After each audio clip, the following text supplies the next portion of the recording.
सुरजीत ने होटल में रात करीबन 9 बजे आकर चेक इन किया और सीधे अपने कमरे में चला गया। वेटर सामान रखने आया तो उससे सुरजीत ने उसका नाम पूछा। वेटर ने अपना नाम पंकज बताया। उससे आगे सुरजीत ने पूछा कि आसपास अगर कोई घूमने की अच्छी जगह हो तो बताए। पंकज ने बताया कि छोटा सा शहर है और छोटी सी जगह है, घूमने फिरने की कोई खास यहां पर जगह है नहीं। तो सुरजीत ने 100 रुपए का नोट दिखा के कहा, कुछ तो मिलता होगा ना यहां। पंकज ने अजीब सी एक मुस्कुराहट दी और उसके बाद कहा, मिलता है साहब, टांगा, पर दिखाई नहीं देता। बहुतों ने सुना है इसके बारे में, लेकिन लोग कहते हैं कि बेवकूफ बनाने की बातें हैं ये सब। सुरजीत ने उससे कहा कि वो उसको वहां ले चले, तो पंकज ने कहा कि उसकी ड्यूटी 11:30 बजे खत्म होगी और उसके बाद वो उसे वहां ले जाएगा। दोनों की बात तय रही और सुरजीत भी नहा धोकर फ्रेश होकर लेट गया कि जाने से पहले थोड़ा आराम कर ले। पंकज से बात रात के 11:30 बजे की हुई थी। 12 बजे, 12:30 बजे और फिर 1, लेकिन पंकज नहीं आया। सुरजीत ने सोचा कि पूछ ले कि वो कब तक ड्यूटी से छूटेगा। यही सोचकर उसने रिसेप्शन पर फोन किया और पंकज के बारे में पूछा। तो पलट के रिसेप्शन से आवाज आई कि सर, इस नाम का तो कोई स्टाफ यहां है ही नहीं। सुरजीत को अच्छी तरह से याद था कि उस आदमी ने अपना नाम पंकज ही बताया था। रिसेप्शन पर बैठे उस आदमी ने कहा कि सर, गिनती के 4 लोग हैं यहां, मैं उन सबको लेकर आ जाता हूं आपके कमरे में। आप ही पहचान लीजिए कि उनमें से आपका पंकज कौन है। थोड़ी ही देर में सुरजीत के कमरे में 5 लोग आए, लेकिन उनमें से कोई भी पंकज नहीं था। सुरजीत ने गुस्से में कहा, अरे वही आदमी मेरा सारा सामान लेकर यहां आया था, कहां चला गया ऐसे? मुझे उसने बताया भी था कि यहां कोई जगह है जहां टांगे की आवाज सुनाई देती है, लेकिन दिखाई कोई नहीं देता। इतना सुनते ही एक वेटर ने उनमें से कहा कि वो जानता है उस जगह के बारे में और वो सुरजीत को वहां ले जाने को तैयार हो गया। दोनों तुरंत वहां से निकले और बाइक से वहां कुछ रात के सुनसान सड़क पे 10 मिनट में ही पहुंच गए। वहां पहुंच के बाइक खड़ी की और दोनों पैदल चलने लगे कि तभी चलते चलते उस वेटर ने कहा, सुरजीत जी, 30 साल की उम्र में आप यहां एक छोटे से शहर में क्यों घूमने आए? आपको तो कहीं गोवा टाइप की जगह पर जाना चाहिए था। यह सुनते ही सुरजीत चौंक गया और उसने पूछा कि तुम्हें मेरा नाम और उम्र कैसे पता? वेटर ने हंसते हुए कहा, अरे सर, चौंकिए मत, इतना तो रजिस्टर में एंट्री तो आपने मेरे सामने ही की थी ना। सुरजीत की जैसे जान में जान आई। उसने मुस्कुरा के कहा, हाँ, मैं तो भूल ही गया था यार। वेटर ने भी मुस्कुराते हुए कहा, क्या सर, आप भी, आपका नाम और उम्र जानने से ज्यादा आपको चौंकना चाहिए तब जब मैं आपसे कहता कि आप यहां पर लड़की बेचकर खुद को छुपाने के लिए आए हैं।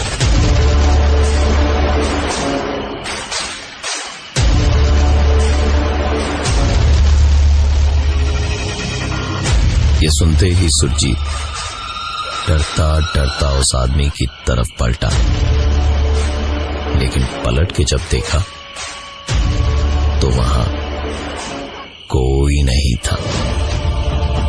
सुरजीत को इस दिसंबर की रात में भी ऐसा पसीना आ रहा था जैसे ये जून का महीना हो। उसने अपने माथे से पसीना पोंछा ही था कि एक आवाज दूर से उसे सुनाई देने लगी।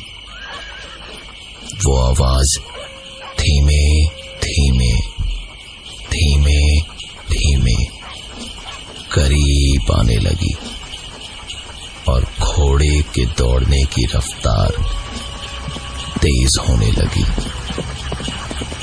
कोहरे में ठीक से दिख भी नहीं रहा था कि आखिर टांगा कहां है, और ना ही समझ आ रहा था कि सुरजीत खुद कहां खड़ा है।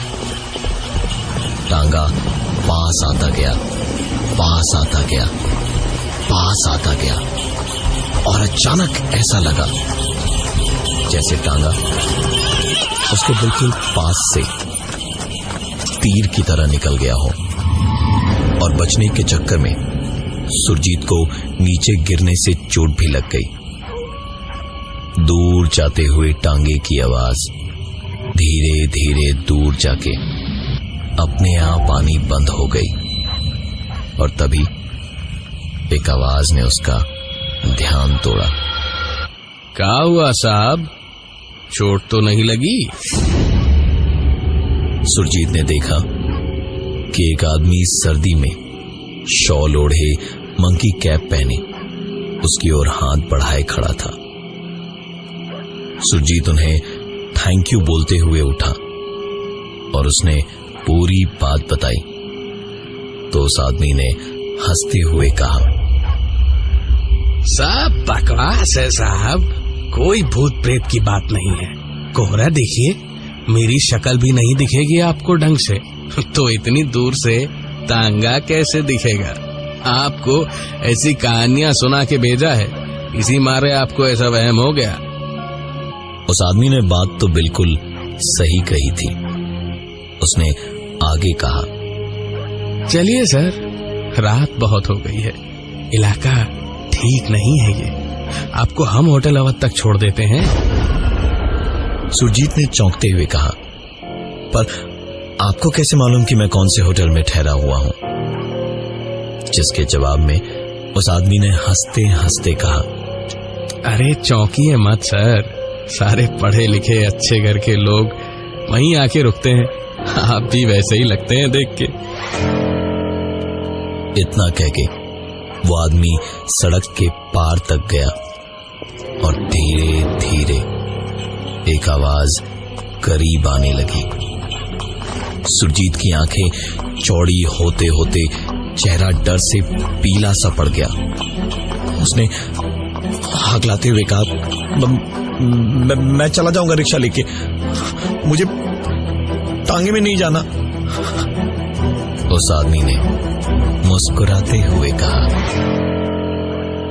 अरे सर, साइकिल के पैडल वाला रिक्शा आपको आधे घंटे बाद वहां चौराहे से मिलेगा, और हम आपको अभी यहीं से तुरंत होटल तक छोड़ देंगे। सुरजीत ने फिर से उसे मना कर दिया तो उस टांगे वाले ने पलटकर कहा, हमारे टांगे पे जो नहीं चढ़ता वो कंधों पे चढ़ के जाता है, और आप तो आदमी भी कुछ खास अच्छे हैं नहीं, लड़की जो बेच के आए हैं यहाँ छुपने के लिए। सुरजीत के साथ एक के बाद एक ऐसा होगा उसने शायद अपने सपने में भी नहीं सोचा था। दिल की धड़कनें जैसे अब चल नहीं, भाग रही थी, और ब्लड प्रेशर इतना ज्यादा बढ़ गया था कि सुरजीत वहीं रास्ते पर बेहोश होकर गिर पड़ा।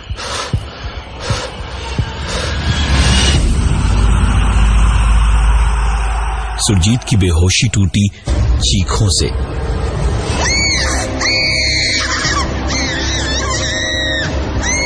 इन चीखों से भी बेहोशी पूरी नहीं गई थी कि वो चीखें अब किसी के रोने में बदल गई। उसने देखा तो पाया कि उसके हाथ और पैर दोनों किसी चीज से बहुत जोर से बंधे हुए थे, और ऊपर की तरफ किसी चीज से अटकाया हुआ था उसका सर, जहां उसने अपनी आंखों के सामने एक शीशे को देखा जिसमें उसे अपने पैरों के पास एक लड़की बैठी हुई दिख रही थी, जो घुटनों में मुंह छुपाए बैठी रो रही थी। उसका रोना और फटे हुए कपड़े उसकी दास्तां को बयां कर रहे थे। सुरजीत उसको देख के रोते ही रोते कहता है, मुझे खोल दो प्लीज, प्लीज मुझे खोल दो, प्लीज प्लीज मुझे खोल दो, कौन हो तुम, प्लीज। सुरजीत के कहते कहते उसके सर के ठीक ऊपर लगा कांच चटकने लगा, उसमें दरारें पड़ने लगी और वो चौड़ी होते होते जोर की एक आवाज से टूटकर बिखर गया। सुरजीत ने आंखें बंद कर ली थी। उसके कानों में उस लड़की के रोने की कोई आवाज भी नहीं थी। बिल्कुल सन्नाटा सा पसर गया था अचानक। लेकिन आंख खोलने का वक्त अभी भी नहीं आया था, क्योंकि उसी वक्त उसे ऐसा लगा जैसे कोई बिल्कुल चेहरे के सामने आके खड़ा हुआ और सुरजीत को अपने कानों में एक आवाज सुनाई दी। आंखें खोलो ना सुरजीत, देखो मैंने तुम्हारी फेवरेट ड्रेस पहनी है, मुझे देखोगे नहीं? सुरजीत हिल भी नहीं सकता था। उसके बाल पकड़ के किसी ने उसका सर दाईं तरफ मोड़ दिया। उसका सर जैसे ही दाईं ओर घूमा, बाएं कान के पास उसे एक चीख सुनाई दी।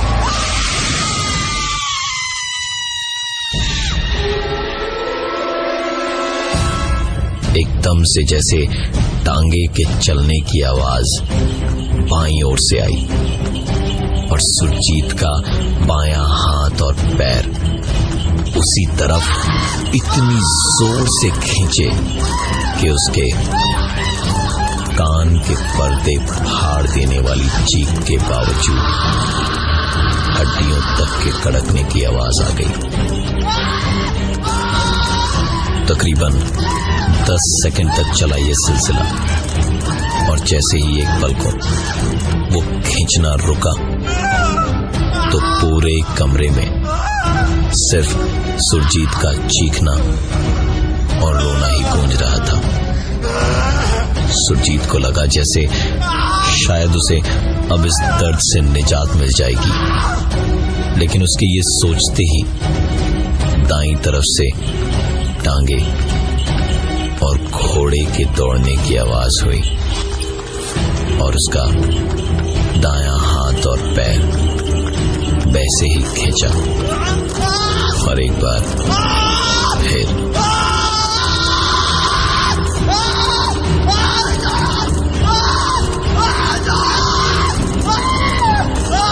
सुरजीत की चीखों ने पूरे कमरे में ऐसा माहौल बना दिया जैसे कोई भी खौफ से पागल हो जाए। दाएं हाथ और पैर के जोड़ पे चटकने की आवाज कर गए। तब कहीं जाके सुरजीत को दर्द के साथ महसूस हुआ कि उसके टूटे हाथ पांव खोल दिए गए हैं। सुरजीत को सांस लेने में भी इतना दर्द हो रहा था कि शायद वो मर ही जाता, लेकिन पूरी जान बटोर के उन्हीं टूटे हाथ पांवों से रेंगता रेंगता किसी तरह दरवाजे तक सुरजीत गया, इस उम्मीद पे कि शायद बच जाए। लेकिन तभी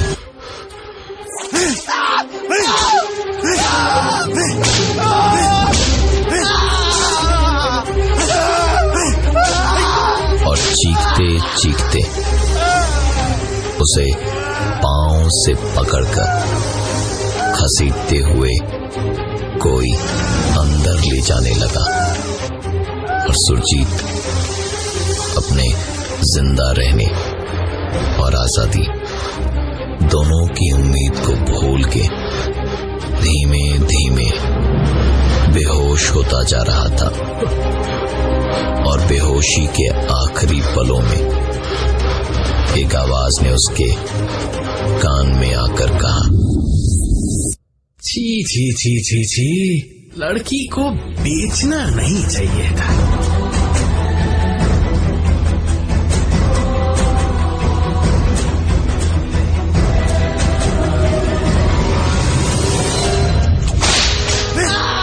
इस बार जब सुरजीत को होश आया तो उसकी आंखों में बेहद जलन हो रही थी।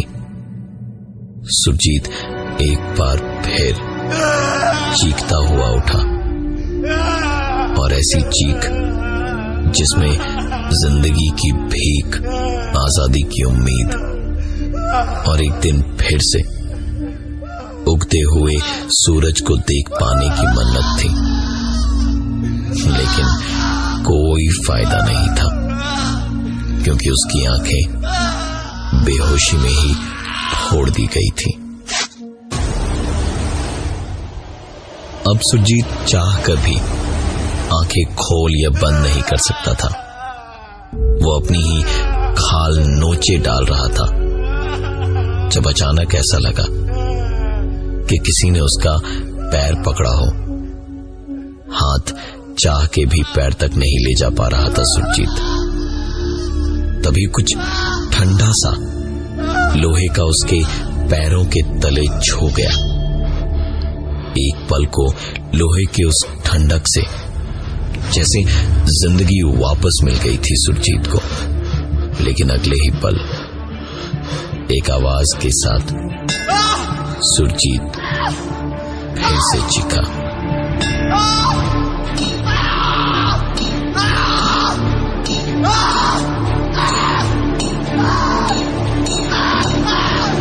सुरजीत के पैर में घोड़े की नाल ठोकी जा रही थी।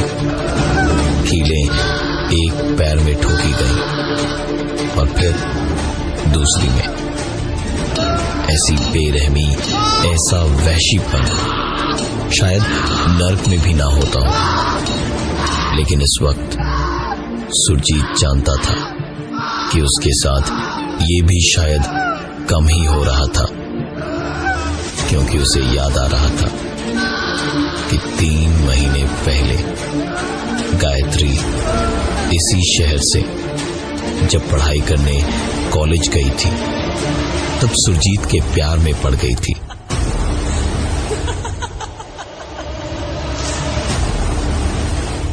गायत्री पागलों की तरह सुरजीत से प्यार करती थी।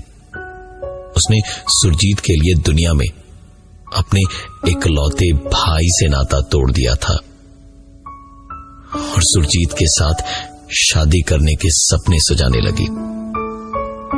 उसका भाई पंकज इसी शहर में टांगा चलाकर अपनी परी जैसी खूबसूरत बहन को पढ़ा लिखा के कुछ बनाना चाहता था। लेकिन उसकी बहन की किस्मत में कुछ और ही था। सुरजीत ने गायत्री को ले जाकर बाजार में बेच डाला। 13 दिन पहले वहां से भागने की कोशिश में वो मारी गई, पर मरने से पहले 12 हैवानों ने उसे अपने जिंदा रहने पे भी शर्मिंदा होने पर मजबूर कर दिया था। उसके भाई पंकज को उसकी लाश का दाह संस्कार करना तक नसीब नहीं हुआ। जहर खाकर मरने से पहले उसने कसम खाई थी कि चाहे जो हो जाए, गायत्री के दर्द का हर एक कतरे का हिसाब सुरजीत को भरना पड़ेगा। कहते हैं कि दर्द हद से गुजर जाए तो पता नहीं चलता। सुरजीत का भी इस वक्त यही हाल था। एक बोरे में बंधा हुआ था सुरजीत इस वक्त, और उसे समझ आ रहा था कि वो एक टांगे पर है जो धीमे धीमे चल रहा है, और दूर से एक आवाज आ रही है। थोड़ी ही देर में सुरजीत को उठाकर उसे एक सख्त लकड़ी जैसी सतह पर रखा गया, और कानों में एक आवाज ने कहा, तुमने कहा था ना मेरा सुख दुख में साथ दोगे, दर्द में मस्ती में हर हाल में साथ दोगे। मेरी बारी हो गई, अब तुम्हारी। और गायत्री की आवाज के ठीक बाद सुरजीत की एक और चीख गूंजी, और उसका दायां हाथ अलग हो गया, और उसके बाद बायां, फिर दायां पैर, और आखिर में बायां पैर। सुरजीत की चीखों से तो शैतान को भी रहम आ जाती। एक और आवाज अब सुरजीत के कानों में उसे सुनाई देने लगी।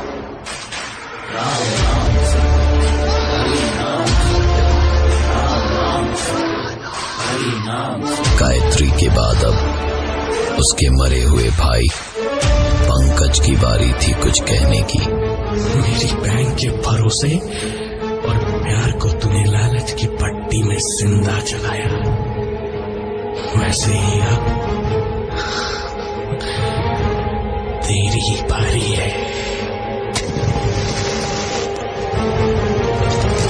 सुरजीत साफ तौर पर महसूस कर पा रहा था कि उसे जिंदा जलाया जा रहा है। गूंजती रही तो बस सुरजीत के गुनाह की चीखें, चीखें और बस चीखें।